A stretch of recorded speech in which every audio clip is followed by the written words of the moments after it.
ہم اپنی زندگی کے کام کو کیسے بہتر گزاریں، وقت کو کیسے بہتر گزاریں، اس کے لیے چند پوائنٹ ہیں جو ہر ایک کے لیے کارآمد ہو سکتے ہیں۔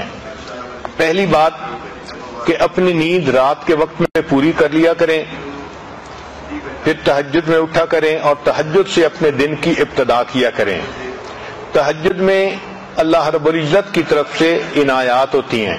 حدیث پاک میں آتا ہے کہ رات کے آخری پہر میں ایک فرشتہ اعلان کرتا ہے، هل من سائل فأعطی له، ہے کوئی سوال کرنے والا کہ جس کو عطا کیا جائے، ہے کوئی مغفرت کا چاہنے والا کہ جس کی مغفرت کی جائے۔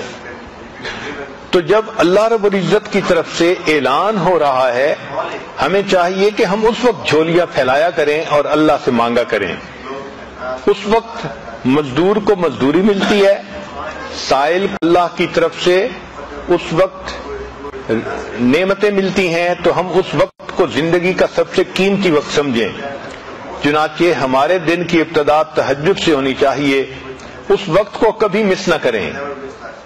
کوشش یہی ہو کہ ہر رات میں تہجد کی توفیق نصیب ہو جائے، جتنے بھی تھکے ہوئے ہوں تہجد میں اللہ کے سامنے جھولیاں پھیلا کر بیٹھیں تاکہ ہمیں اللہ کی طرف سے روزینہ نصیب ہو جائے۔ پھر فجر کی نماز پڑھیں اور فجر کے بعد اپنے اسباق پورے کریں، اشراق پڑھیں اور اشراق کے بعد اپنے دفتر اور بزنس کے کاموں کی ابتدا کریں۔ حدیث پاک میں نبی اللہ تعالیٰ فرماتے ہیں، اے میرے بندے، دن کے شروع میں تو 4 رکعت پڑھ لیا کر، میں سارا دن تیرے کاموں میں تیری مدد کروں گا، تیری کفایت کروں گا۔ ذرا غور کیجئے کہ ہمارے سارے دن کے کاموں میں اللہ کی مدد شامل ہو جائے تو ہمیں اور کیا چاہیے؟ اور یہ نعمت مل جاتی ہے اشراق کے 4 نفل پڑھنے پر۔ اور اشراق کی نماز ہوتی ہے جب سورج طلوع ہوتا ہے، تقریباً 20 منٹ کے بعد انسان 4 رکعت پڑھ سکتا ہے۔ تو دن کے شروع میں یہ 4 رکعت پڑھ لیا کریں تاکہ ہمارے دن کے ہر کام میں اللہ کی مدد ہو۔ عورت ہمیشہ یہ چاہتی ہے کہ جی میرے کام میں میرا تعاون کرنے والا کوئی نہیں، میں اکیلی ہوں، میں گھر میں ایک ہی ہوں۔ بھائی آپ اللہ کو اپنا تعاون کرنے والا بنا لیجئے، دن میں اشراق کی نماز پڑھنے پہ اللہ تعالیٰ آپ کے کاموں میں آپ کے کفیل بن جائیں گے، آپ کی کفایت کریں گے۔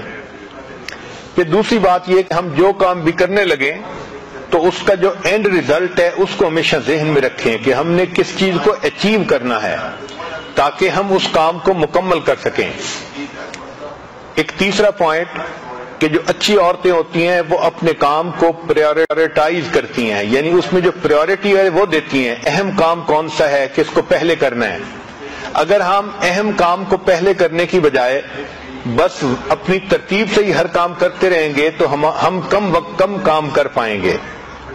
چنانچہ ایک ٹیچر تھی، اس نے اپنے شاگردوں کو پرائورٹی کے اوپر ایک اچھی مثال سے بات سمجھائی۔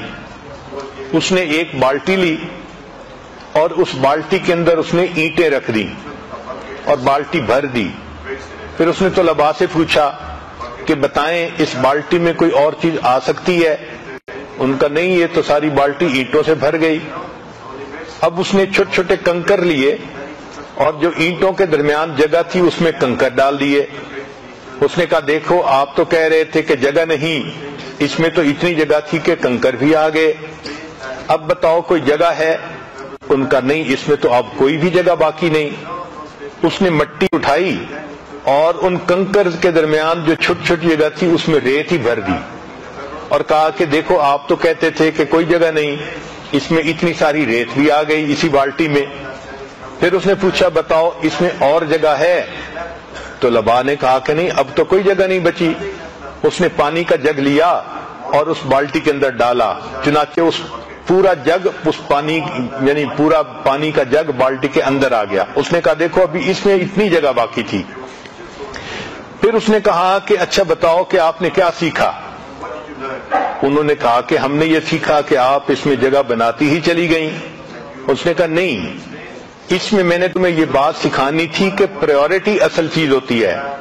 اگر میں اس بالٹی کو پانی سے پہلے بھر دیتی تو اس میں نہ اینٹیں آ سکتی تھیں، نہ ریت آ سکتی تھی، نہ کنکر آ سکتے تھے۔ میں نے پہلے اینٹیں ڈالی پھر اس کے بعد کنکر ڈالے، پھر اس کے بعد ریت ڈالی، پھر پانی ڈالا، تو یہ ساری چیزیں آ گئی ہیں۔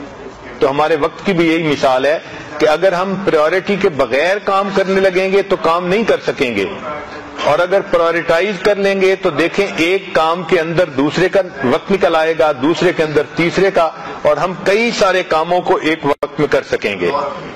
آج ہماری زندگی کا ایک بڑا مسئلہ ہے کہ ہم وقتی کاموں کے پیچھے لگ کے اصلی کاموں کو بھول جاتے ہیں۔ اصلی کاموں کو کہتے ہیں امپورٹنٹ ورک، اور وقتی کاموں کو کہتے ہیں ارجنٹ ورک۔ جس عورت کو دیکھو ارجنٹ ورک میں لگی ہوتی ہے، امپورٹنٹ کام کو بھول جاتی ہے۔ چنانچہ ہماری توجہ ساری کی ساری ارجنٹ کاموں پہ ہوتی ہے، اس لیے کہ وہ نظر آتے ہیں، اور جو امپورٹنٹ کام ہوتے ہیں وہ کئی دفعہ فوری نظر نہیں آتے۔ مثلاً اپنے مقصد کو سامنے رکھنا یہ امپورٹنٹ کام ہے، اور وقتی ضرورت کے پورا کرنا یہ ارجنٹ کام ہے۔ وقتی کاموں میں سے کال اٹینڈ کرنا یا سیل لگی ہوئی ہے وہاں سے کچھ شاپنگ کرنا یہ وقتی کام ہے، اور جو امپورٹنٹ کام ہے وہ ہے بچوں کی تربیت کرنا، خامند کو خوش رکھنا، گھر کے کاموں کو پورا کرنا، اپنے نفس کا تزکیہ کرنا، یہ امپورٹنٹ کام ہے۔ اب ہوتا کیا ہے کہ ارجنٹ کاموں میں لگ کے عورتوں کو نماز کی بھی فرصت نہیں ملتی، گویا امپورٹنٹ کاموں کو بھول جاتی ہیں۔ سکسیسفل پرسن وہ ہوتا ہے جو امپورٹنٹ کاموں کو یاد رکھتا ہے اور ان کو بھولتا نہیں۔ چنانچہ 3 لفظ یاد رکھیے، 3 سٹیپ ہیں کامیاب زندگی کے: اپنے کاموں کو پریورٹائز کرنا، دوسرا ان کو آرگنائز کرنا، زندگی میں ایک ڈسپلن پیدا کرنا۔